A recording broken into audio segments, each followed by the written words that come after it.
Welcome to Shout It Out. It's a new day, it's a new dawn, it's a new opportunity for everyone out there.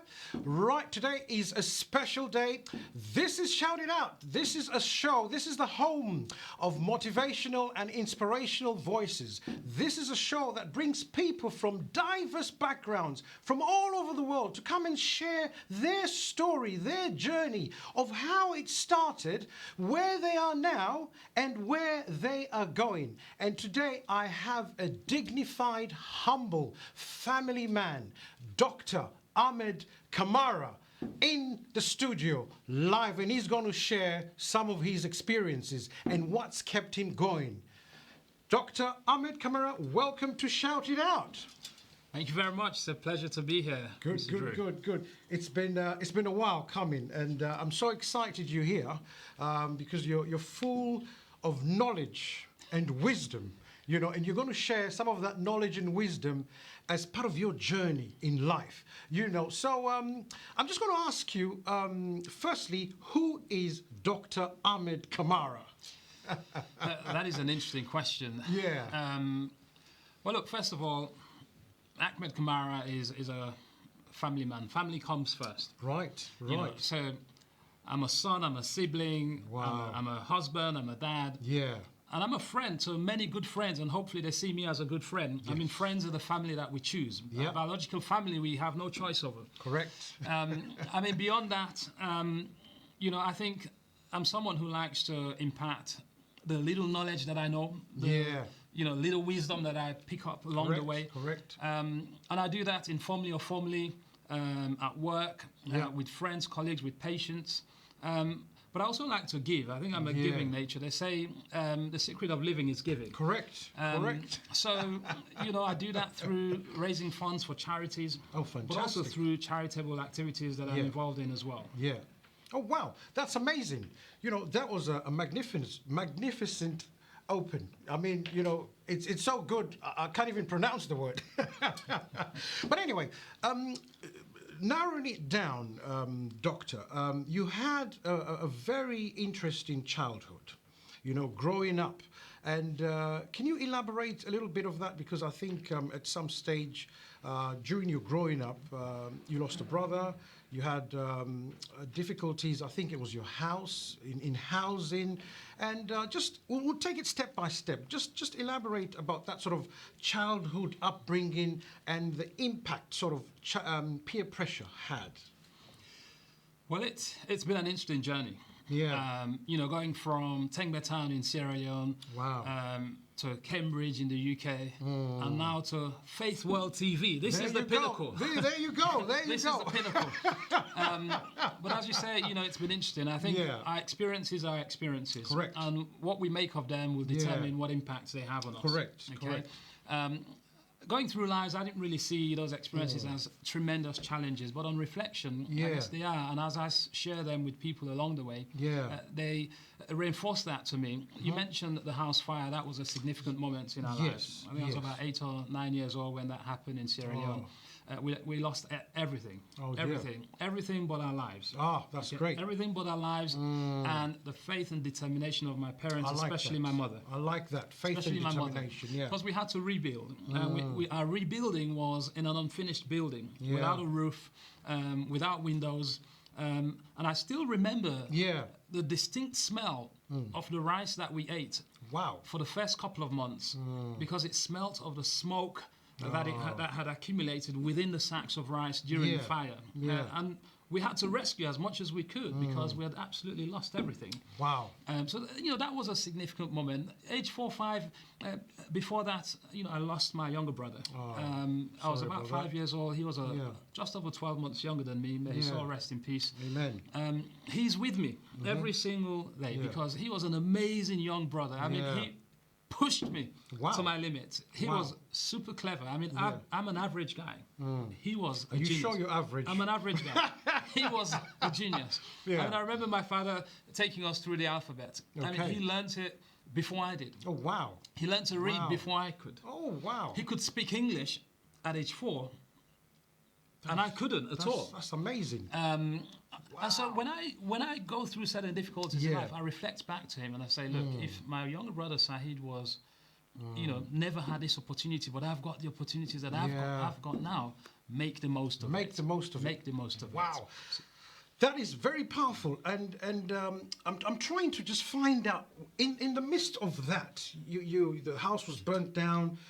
What kept you as a young child of 5 going? Did you have a sense of purpose, a sense of direction, or were you resting on your parents' faith and belief and hope? It's a very good question. Yeah. And if I'm really honest, yeah, I think as a child, ignorance is bliss. You don't need much to make a child feel happy. Yeah. Or a roof over your head, something to eat, friends to play with, and I had many friends in Tengbe Town, growing up in Tengbe Town in Sierra Leone. But it was my parents' determination. My mother. I've come to learn about the term, mama bear. Mama bear. Wow. That's what my mother was. My mother would do anything, as long as it was, legit. Right. Okay. It was ethical. Yes. It was legal. Great. But it was just through hard work. She got us going. She got us settled in a new house. Yeah. She had the support of my dad as well, but my mother was the leader. Throughout phases in my lives, I've had several other people along the way. I had elder siblings. My older sister Zainab has been and continues to be a significant part of my life. Oh, fantastic! So in those younger years, those were quite key. I can imagine. Yeah. Right. So, having sort of grasped the intro or your background, we're going to move a step further. When did you decide, or did you dream about studying medicine? It's a good question. I mean, and I get asked this question often. Yeah. I think, to be honest, when you're growing up, as a child, you tend to want to emulate the adults around you. Yeah. Okay. Yeah. My dad did engineering, and that was what I knew in the household. And you see a lot of footballers, their children will go on and become footballers, or at least try to. Correct. Okay. Correct. So that was what had always been in my mind, and I came to the UK, and people kept asking, what do you want to be when you grow up? And, lots of my friends, I want to be a fireman, I want to be a policeman, I want to be Spider-Man, I want to be... I mean, never knew about Spider-Man or Superman growing up in Tengbe Town. But I think the decision to become a doctor came halfway through secondary school. Right. I started toying between engineering and medicine. Okay. I was actually frightened of being a doctor. Wow. I thought that I would be working 24/7. Wow. Never seeing my family, never seeing my friends. But it was when I did a work experience at St. George's Hospital in Tooting. Ah, right. Under the supervision of a female neurosurgeon. Wow. A female neurosurgeon who just so happened at the time, whilst we were in theatre observing one of our cases, told us that in about 2 weeks' time from that date, she would be going to France with her children for a vacation. Right. And I thought, this is a woman who's a mother, a surgeon, consultant, and going on holiday. I thought, if she can do it, I can do it. Wow. And when I made that decision, the path became a lot easier. It became a lot clearer. You'll hear things about the reticular activating system. Yeah. I didn't know that about at the time. Right. But my antennas were up. So everything and anything to do with becoming a doctor was just easily heard, easily seen, and I was attracted to it. And I started, finding the path to get there. Wow. I remember, back in the day, coming from a household where your dad's a professor, a university professor, I wanted to do music. But I remember my dad telling me, he said, find something else to do. You can do your music, but do something, get qualification, put it in your back pocket. I love that. And go do your music, because if your music fails, you can always anchor back on your qualification. Yeah. And I took that advice. I got, I did a degree in accounting. Excellent. That was my first degree. And then by that time, I lost the interest. But it seems as if you didn't... The interest in what? In music. In music, okay. In pursuing that career in music. Okay. But with you, it seemed as if you didn't lose that interest in medicine. You carried on. So that brings us now to Cambridge. How did you get to Cambridge? You know, I think it's one of those things where be daring. Yeah. Okay. You're right or wrong to the extent that you believe you can or cannot do something, or can or cannot achieve anything. Yeah.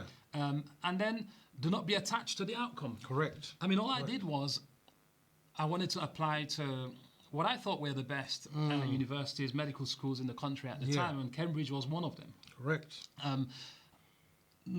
At the school that I went to, it wasn't traditional for people to even apply every single year, let alone go to Cambridge every couple of years. Correct. So the careers advisors didn't really know about the Cambridge application process. Wow. Okay, so I went about learning about Cambridge application, and then I attended open days at Cambridge. Wow. I found out about a group called GIMA, Group to Encourage Ethnic Minority Applications. Wow. And just taking one step at a time without knowing what was going to unravel in front of me. Yeah. I found the way to applying to going to Cambridge, and I fed that back to my careers advisor, and with that they were able to then support me to put the application in. And even when we made the application, it was I would have been happy to go to any single medical school that I applied to. Cambridge was one of the ones that gave me an offer. And the grade that they asked for was the same as any of the other medical schools, so I had to get the grades anyway. Wow. So I buckled down and I worked hard, with the help of friends, family support, my friends around me at the time, having the right peers around you is quite important. It is. And it helped me to sprint to the finish line. Wow. That's one of our points in Shout It Out, being positive. I can see during the hurdles in life that you experienced, you carried on persevering. And I think that is key. There are people out there right now that are probably gone through your situation and through hard times, growing up. And they're sort of at this juncture trying to decide, what do I do? What don't I do? What is your advice for people that are sort of at the crossroads?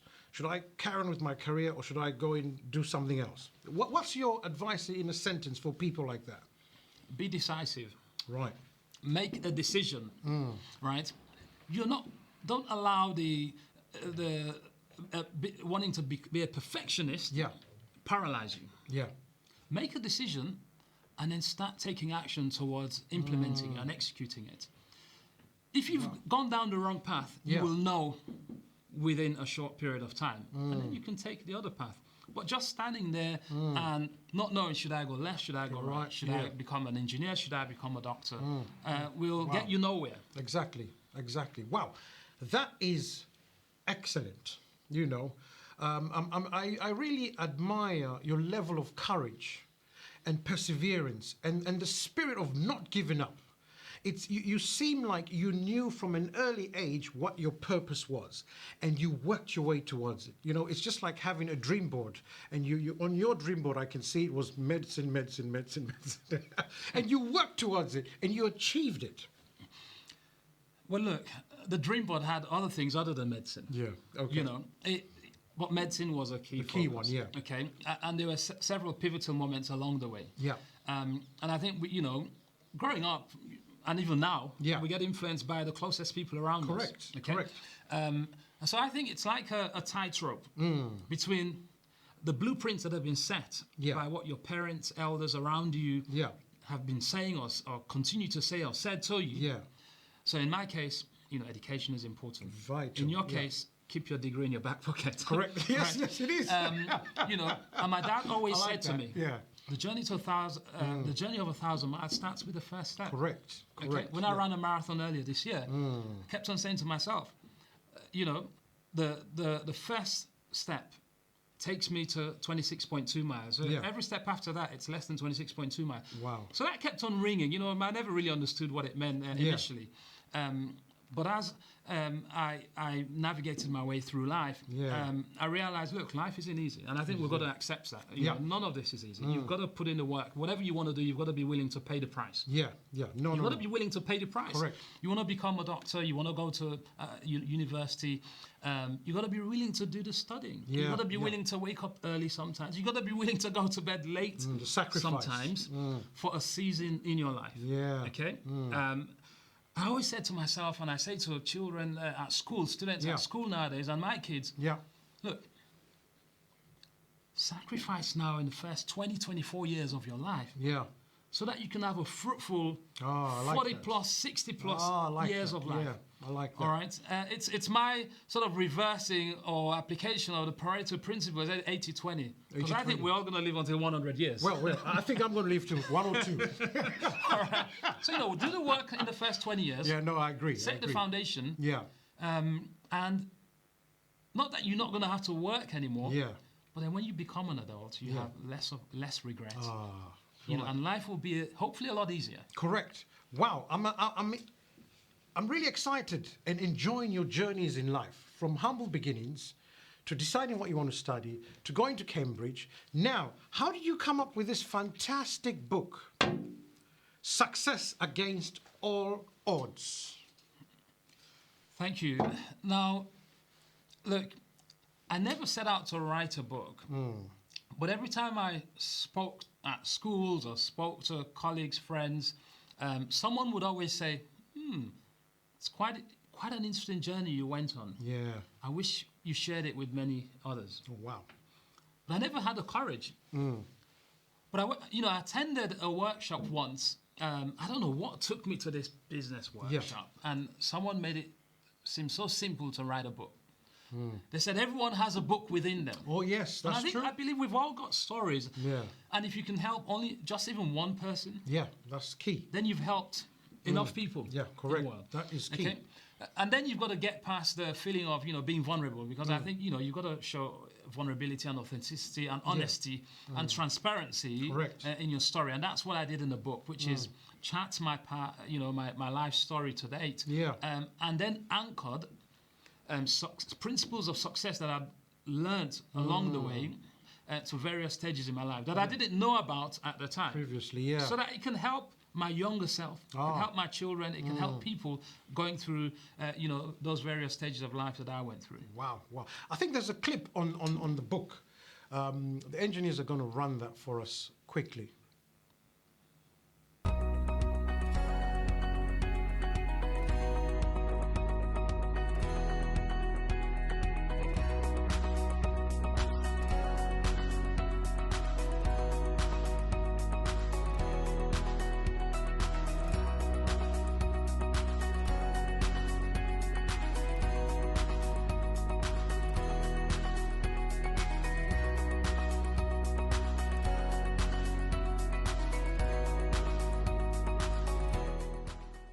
Wow, isn't that amazing? I admire your courage, your style, your charisma, and your humility. Thank you. Because to get to these sort of levels, coming from the background you've come off, is not easy. And young people watching out there, this is for you. We have Dr. Achmed Kamara in the building right now, medical doctor. And he also has his private medical practice. Tell me about Doctor to You. Yeah, thank you very much. Doctor to You has been going on since April 2021. Wow. It's an online medical practitioner service, GP service. So everything you can access through your NHS GP face-to-face, you can access online, but this is private. Okay. The whole aim was to make good quality medical care accessible to many people in England without geographical restriction, without geographical barriers. And my whole ethos is to put patient at the heart of their care and make patients masters of their health. And that's what we try to do. With every consultation, that's what I try to do. We lay a lot of emphasis on working alongside the NHS. I mean, over 90% of my work is within the NHS. Wow. Okay, and I value the NHS. The NHS made me the doctor that I am today. Wow, that's good. It's free at the point of service. Doctor to You isn't for everyone, but if you want fast service, if you want private prescriptions, if you want blood tests that are not available on the NHS, if you're an international visitor to the UK without access to the NHS, and you want good quality medical care, then Doctor to You is a service for you, and we can help you with it. Wow, that's amazing, Doctor. That is fantastic. Well, you heard it. Dr. 2 is available out there if you're on holiday or if you want private practice. This is the man to see, and we have him right here in the building. You mentioned about marathons earlier on while you were explaining growing up.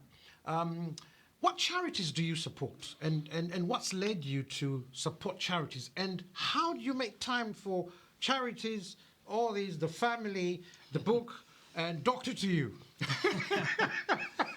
I'll answer that question backward. Yeah. How do I make the time? Yeah. So I learned about the principle of the wheel of life. The wheel of life, yeah. Okay, that we have various aspects to our lives. You know, our professional, personal, physical, relationship, financial, etc. Aspects of our lives.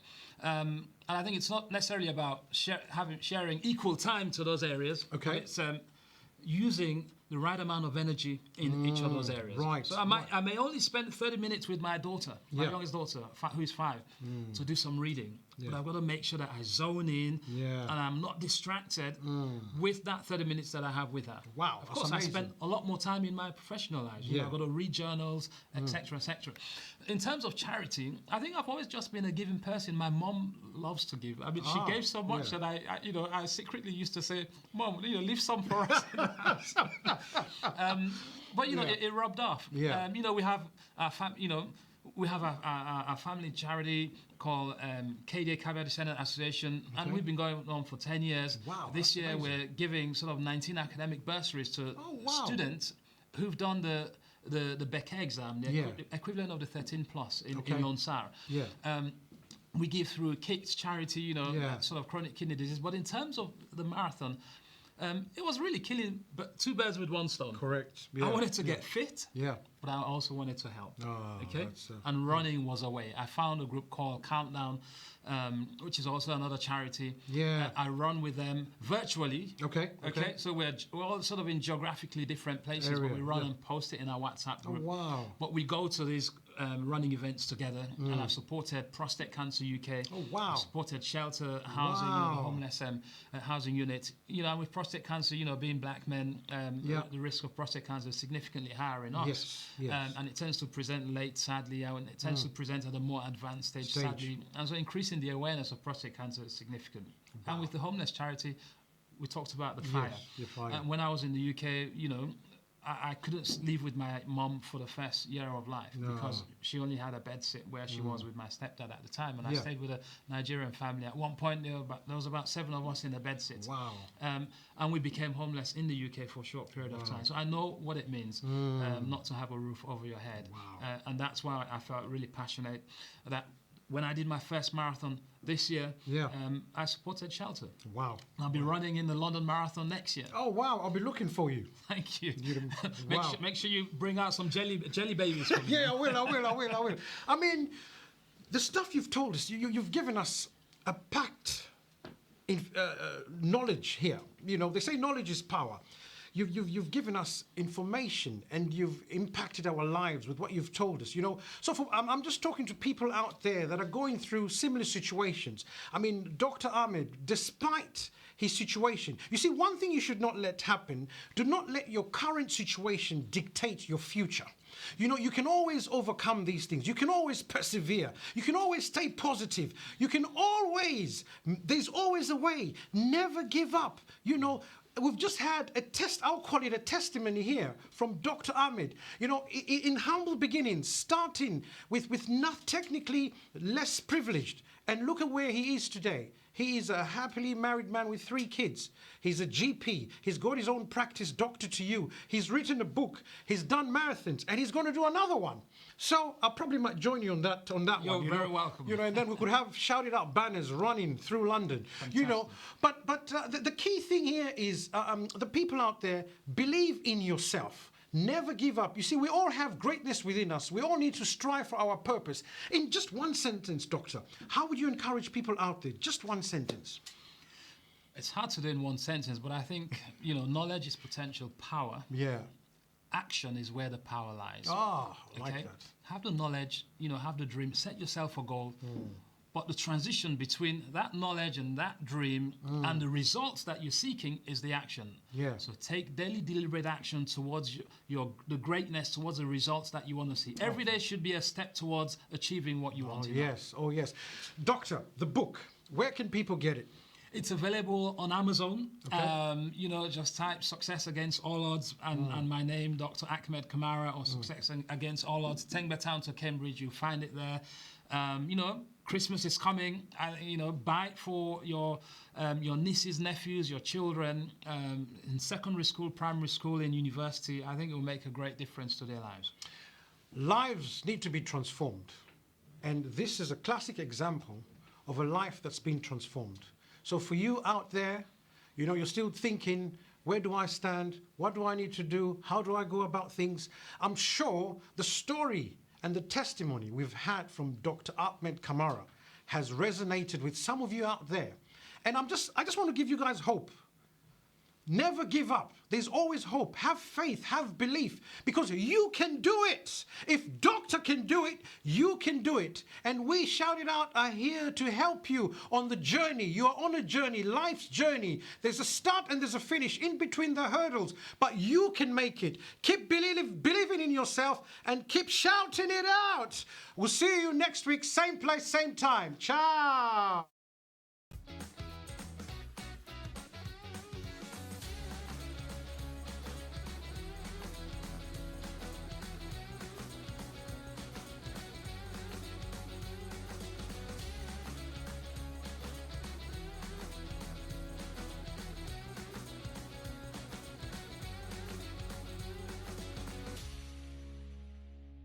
Ha ha!